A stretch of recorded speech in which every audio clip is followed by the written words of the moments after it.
ये आपके जनसत्ता का आज का संपादकीय पाठ है। देखिए, संपादकीय पाठ ये आर्टिकल एडिटोरियल आपको प्रारंभिक परीक्षा, मुख्य परीक्षा और इंटरव्यू हर जगह मदद पहुंचाते हैं। यहाँ से एक सामान्य जानकारी भी आप लोगों को मिलती है, तो इन्हें जरूर पढ़ा करिएगा। अपना नाम सदा कायम रखने के लिए मनुष्य बड़े से बड़ा जोखिम उठाने, धन खर्च करने और हर तरह के कष्ट सहने, यहाँ तक कि मरने के लिए भी तैयार हो जाता है। एक ने कहा है, सुकरात ने कहा है। वातानुकूलन से गहराता पर्यावरण संकट। आजकल आप देख रहे हैं कि हर जगह एसी एसी की खूब चर्चाएं हो रही है ना। यहाँ एसी लगवाइए, वहाँ एसी लगवा लीजिए। इसका आप देखिए पर्यावरण पर बहुत गहरा प्रभाव पड़ रहा है। तो वैश्विक ताप लगातार बढ़ रहा है और अब इसका असर दुनिया भर में साफ देखा जा रहा है। पृथ्वी के ठंडे क्षेत्र माने जाने वाले यूरोप और उत्तरी अमेरिका भी और इससे अछूते नहीं है, यानी जलवायु संकट एक खतरनाक दौर में प्रवेश कर गया है। भारत जैसे उष्णकटिबंधीय देश के लिए जहां अगले 2 दशक में शीतलन कूलिंग की मांग 8 गुना बढ़ने का अनुमान है, वहां गर्मी से निपटने का तत्कालिक उपाय घरों में एयर कंडीशनर एसी लगा देने को ही माना जा रहा है। मगर इसके दूसरे पहलू पर गंभीरता से गौर करना जरूरी नहीं समझा जा रहा है। दरअसल एसी कमरे को ठंडा करने के लिए उसकी गर्मी को बाहर फेंकते हैं और इससे निकलने वाली हानिकारक गैसों से पर्यावरण को और ज्यादा नुकसान होता है। और ऐसे में हमें फ्रांस जैसी विकसित अर्थव्यवस्था के नीतिगत संयम पर गौर करना चाहिए, जहां भयंकर गर्मी के बावजूद बड़े पैमाने पर निजी एयर कंडीशनिंग को हतोत्साहित करने की नीति है। देश के कई हिस्सों में मानसून आने से पहले उमस भरी गर्मी लोगों को परेशान कर देती है। दोपहर के वक्त तकनीकी उपकरणों का तापमान 39 या फिर 40 डिग्री सेल्सियस तक दर्ज होता है, जो देखने में ज्यादा कष्टकारी नहीं लगता, मगर हमारा शरीर इस आंकड़े को सिरे से खारिज करते हुए हकीकत का एक तकलीफदेह पन्ना खोलता है। शरीर को महसूस होने वाला वास्तविक तापमान फेस लाइक असल में 49 से 50 डिग्री सेल्सियस के आसपास होता है।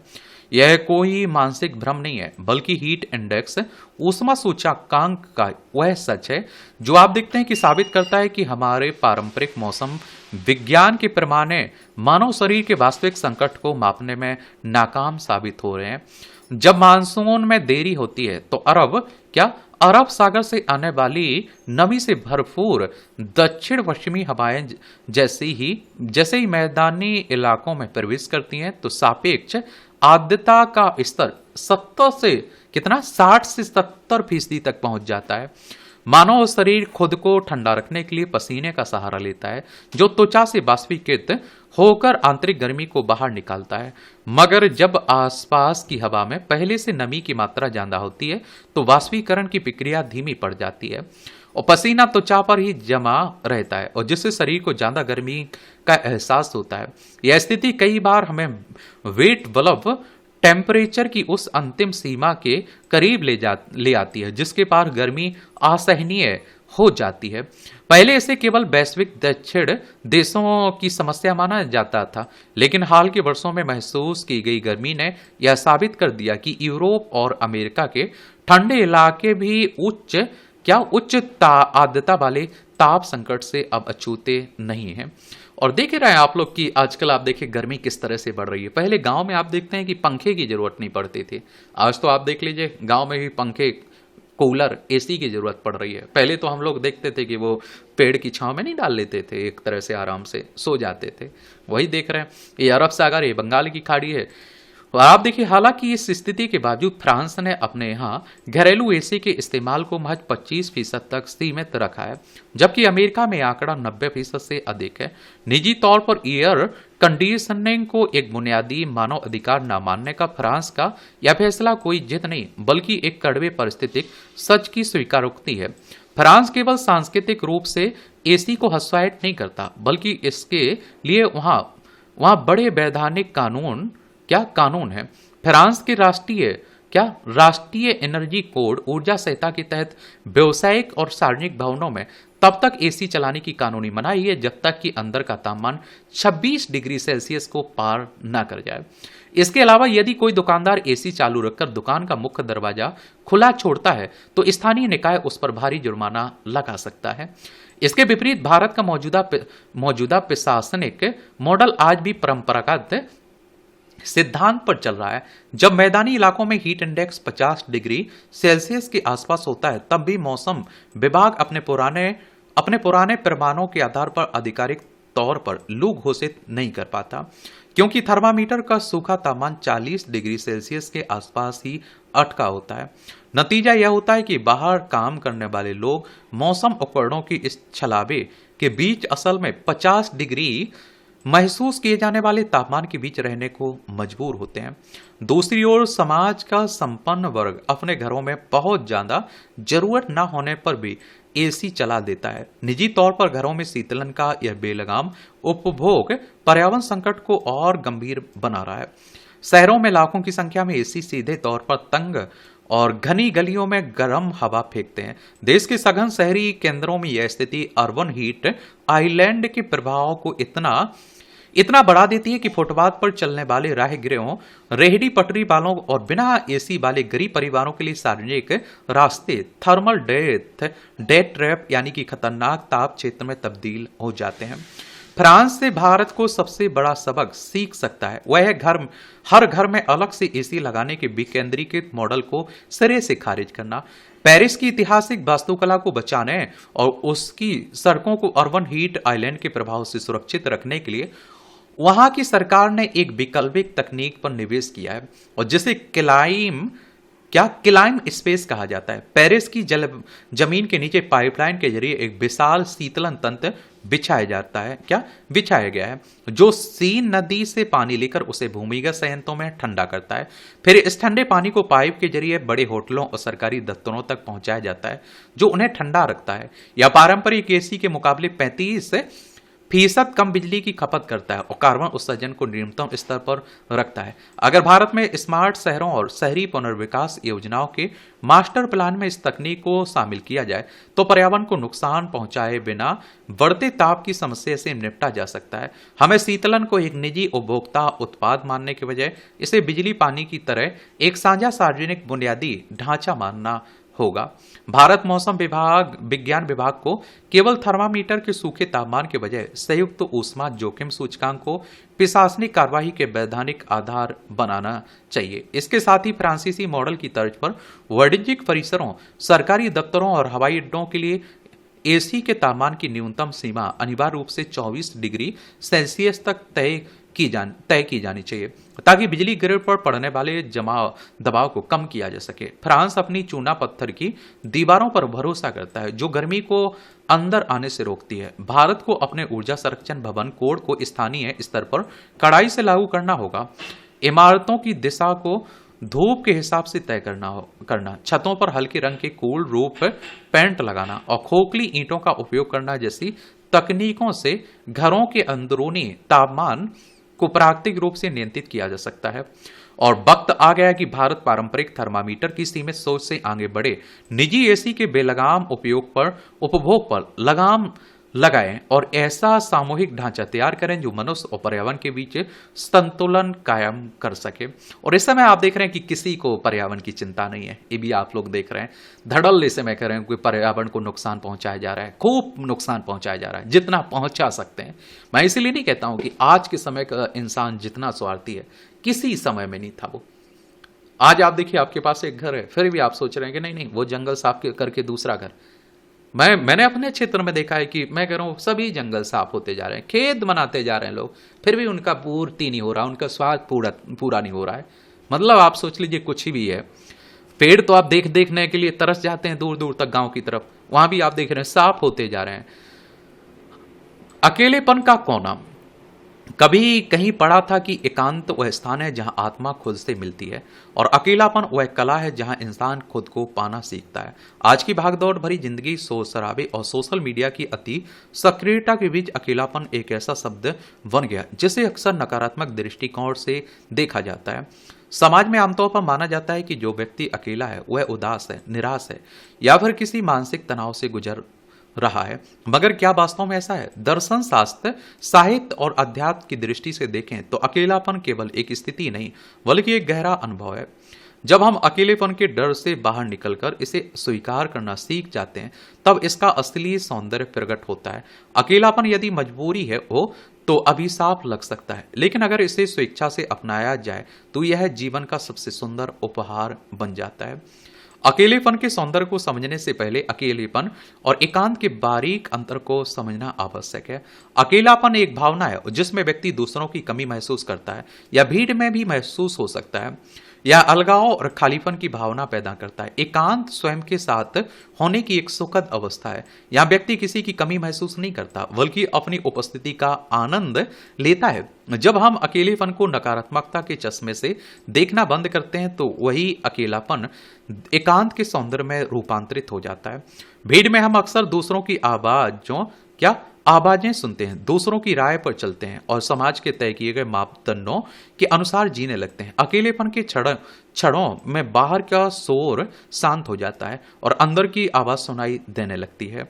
अकेलापन हमें खुद से परिचित कराता है और यह हमें अपनी ताकत, कमजोरियों और हमारे सपनों और हमारी इच्छाओं का एहसास कराता है। और जब कोई दूसरा हमें प्रभावित करने वाला नहीं होता है, तब हम वही होते हैं जो वास्तव में बिना किसी नकाब के, बिना किसी दिखावे के, और जब दिमाग बाहरी विकर्षणों से मुक्त होता है तो कल्पना की सीमाएं टूट जाती हैं। अकेलापन मन को गहराई में उतरने का अवसर देता है, जहां से नए विचार और रचनात्मकता के मोती निकलकर बाहर आते हैं। हमारी इंद्रियां दिन भर सूचनाओं और ध्वनियों और दृश्य विकर्षणों से घिरी रहती हैं। जैसे मोबाइल फोन को चार्ज करने की आवश्यकता होती है, वैसे ही इंसान के मन और मस्तिष्क को भी रिचार्ज होने के लिए शांति की आवश्यकता होती है। या आप देखेंगे कि अकेलेपन का सौंदर्य इस बात में निहित है कि यह हमारे मन को विश्राम देता है। किसी शांत कमरे में बैठकर चाय की चुस्की लेना, खिड़की से बाहर गिरती बारिश की बूंदों को देखना, या सिर्फ अपनी सांसों पर ध्यान केंद्रित करना, ये छोटे छोटे क्षण मन के तनाव को मिटा देते हैं और एक असीम शांति का एहसास कराते हैं। जब हम लोगों के साथ होते हैं तो हमारा ध्यान संवादों और सामाजिक शिष्टाचारों पर होता है, लेकिन जब हम अकेले प्रकृति के बीच होते हैं तब हमारा वास्तव में प्रकृति का हिस्सा बन जाते हैं। अकेले में किसी जंगल की पगडंडी पर चलना, बहती नदी की कलकल सुनना या फिर रात के अंधेरे में तारों से भरे आसमान को देखना एक अलौकिक अनुभव होता है।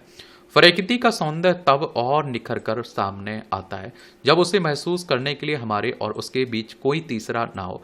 यह अकेलापन इंसान को ब्रह्मांड की विशालता और अपनी सूक्ष्मता का एहसास कराता है। अकेलापन व्यक्ति को आत्मनिर्भर बनाता है। जब हम अकेले रहना सीख जाते हैं तो हमारी खुशी किसी दूसरे व्यक्ति, वस्तु या फिर परिस्थिति पर निर्भर नहीं रहती है। आप क्या खाना चाहते हैं या फिर कहाँ जाना चाहते हैं, इसके लिए आपको किसी की अनुमति या सहमति की आवश्यकता नहीं होती है। जो व्यक्ति अपने अकेलेपन से प्यार करता है उसे कोई भावनात्मक रूप से कमजोर नहीं कर सकता। वह अपनी खुशी का मालिक खुद होता है और अध्यात्म में अकेलेपन को मोक्ष या परम सत्य की प्राप्ति का पहला कदम माना गया है। भारतीय दर्शन में कहा गया है कि मनुष्य अकेला ही इस संसार में आता है और अकेला ही जाता है। क्या अकेला ही जाता है? यह जीवन का अंतिम सत्य है। जब हम इस सत्य को स्वीकार कर लेते हैं तो अकेलेपन का डर समाप्त हो जाता है और इसकी जगह एक शाश्वत आनंद ले लेता है। ऐसे समय में स्वेच्छा से अकेलेपन को चुनना एक क्रांति की तरह है। अपने फोन को बंद करके कुछ घंटे अपने साथ बिताना, किताबें पढ़ना, अपनी भावनाओं को डायरी में लिखना या बस चुपचाप बैठना, यह सब हमारे मानसिक स्वास्थ्य के लिए संजीवनी की तरह है। अकेलेपन का सौंदर्य इस बात में नहीं है कि हम दुनिया से कट जाएं या समाज से पूरी दूरी बना लें। इसका सौंदर्य इस बात में है कि हम दुनिया के बीच रहते हुए भी अपने भीतर एक शांत कोना बनाकर रखें। अकेलापन कोई सजा नहीं है अगर हम सही संगति में हैं, और हमारी सबसे अच्छी संगति हम खुद हैं। और जब हम खुद से दोस्ती कर लेते हैं तो अकेलापन कभी भयावह नहीं लगता, बल्कि वह एक ऐसा संगीत बन जाता है जिसे केवल हमारा हृदय सुन सकता है। और इसलिए आप देखिए, अकेलेपन से भागने के बजाय कभी कभी इसका स्वागत करना चाहिए, शांत होकर बैठना चाहिए, खुद की बात सुननी चाहिए और इस खूबसूरत एहसास को महसूस करना चाहिए, क्योंकि एकांत के इसी सौंदर्य में जीवन का सबसे गहरा रहस्य छिपा है। और मैं आप लोगों से कहता नहीं कि आजकल लोग हजारों लोगों से मिलते हैं डेली, लेकिन अपने आप से मिलना भूल जाते हैं। क्या अपने आप से वो मिल ही नहीं पा रहे? तो उन्हीं की बात कर रहा हूँ। ये आप देखिए, छोटी छोटी टिप्पणियाँ, इसकी PDF आपको एजुकेशन सर्कल प्लेटफॉर्म पर मिल जाती है, तो वहाँ से जाकर आप लोग डाउनलोड भी कर सकते हैं, पढ़ सकते हैं। ये आप देखेंगे कि बहस के बिना इस समय आप देखें मानसून का सत्र चल रहा है और खूब हंगामा भी हो रहा है, ये भी आपने देखा। और मैं आप लोगों से कहता नहीं हूं कि पानी की तरह हमारा आपका पैसा बहाया जाता है, संसद के मानसून सत्र हो चाहे विधान मंडल का कोई भी हो, पानी की तरह बहा दिया जाता है। कोई सार्थक चर्चा नहीं होती। मैं कह रहा हूं ना तो विपक्ष कर रहा है ना ही सरकार कर रही है, केवल तमाशा चल रहा है एक तरह से। ये आप देख लीजिए, अब नियम कानून आए हुए हैं, विपक्ष को भी बैठकर उसमें कमियां बतानी चाहिए थी, सरकार को उस पर विचार करना चाहिए था, सब होना चाहिए था कि नहीं होना चाहिए था। अब नियम केवल आप बना के रख देते हैं, क्या हुआ? अब मैं कह रहा हूं कि नया कानून बना वो नीट के लिए, 2024 में भी बना था। मैं आपसे ये पूछ रहा हूं कि क्या कानून बना देने से अपराध रुके कभी? कहीं आपने सुना है? आपने कभी ये देखा है कि वो 2024 का जो कानून है परीक्षा लीक को रोकने के लिए, परीक्षाओं में धांधलियों को लेकर, कई राज्यों में अपने हैं। आपसे मैं पूछ रहा हूं कि कहीं आपने देखा कि इन कानूनों के तहत किसी को सजा मिली हो? एक कोई कुछ मामले तो बताइए मुझे। केवल आप देख रहे हैं कि आप पेपर लीक के बाद के लिए आप सोच रहे हैं, पेपर लीक के पहले के लिए कुछ नहीं कर रहे हैं। अरे लीक हो जाएगा, धांधली हो जाएगी, फिर ये कार्रवाई होगी। अरे भैया, पेपर लीक रोकने के लिए, धांधली रोकने के लिए क्या कदम उठा सकते हैं, उस पर चर्चा होनी चाहिए कि नहीं होनी चाहिए? बहस के बिना ये संसद देश का सर्वोच्च विधायी निकाय है, जहां जन कल्याण से जुड़े मसलों पर मंथन किया जाता है, उसके निष्कर्षों के आधार पर नीति निर्माण का खाका तैयार किया जाता है। राज्यसभा लोकसभा में कोई प्रस्ताव आता है, उसे बिल कहते हैं, विधेयक कहते हैं। राज्यसभा लोकसभा से पारित होता है, राष्ट्रपति की सहमति मिलती है, वो कानून बन जाता है। संसद के 3 भाग हैं, लोकसभा, राज्यसभा, राष्ट्रपति। ये आप देखिए, जनता की आकांक्षाओं को आवाज देने और देश को लोकतांत्रिक दिशा प्रदान करने में संसद की भूमिका सर्वोपरि है। आमजन की यह उम्मीद होती है कि उनके चुने हुए प्रतिनिधि उनकी समस्याओं, चिंताओं, जरूरतों को संसद में रखेंगे, उन पर विचार विमर्श के बाद एक सक्षम कानून या योजना बनाई जाएगी। मगर जब संसद में व्यापक चर्चा के बिना ही किसी विधेयक को पारित कर कानून की शक्ल दे दी जाए, तो उसकी समग्र व्यवहारिकता और सार्थकता पर सवाल उठना स्वाभाविक है। संसद के मानसून सत्र में अब तक ऐसी ही स्थिति देखने को मिली। हाल ही में विद्यार्थियों के आंदोलन से निकले लोक परीक्षा अनुचित साधन निवारण संशोधन विधेयक 2026 को व्यापक चर्चा और सुझाव के बिना ही पारित कर दिया गया और सोमवार को 2 अन्य विधेयकों को भी इसी तरह से मंजूरी दे दी गई। आप लोगों को किसान आंदोलन याद होगा, आपने देखा होगा कि भैया वो किसान आंदोलन में इतने लंबे समय तक चला, हमारे 700 से ज्यादा किसानों की उसमें मौत हुई थी।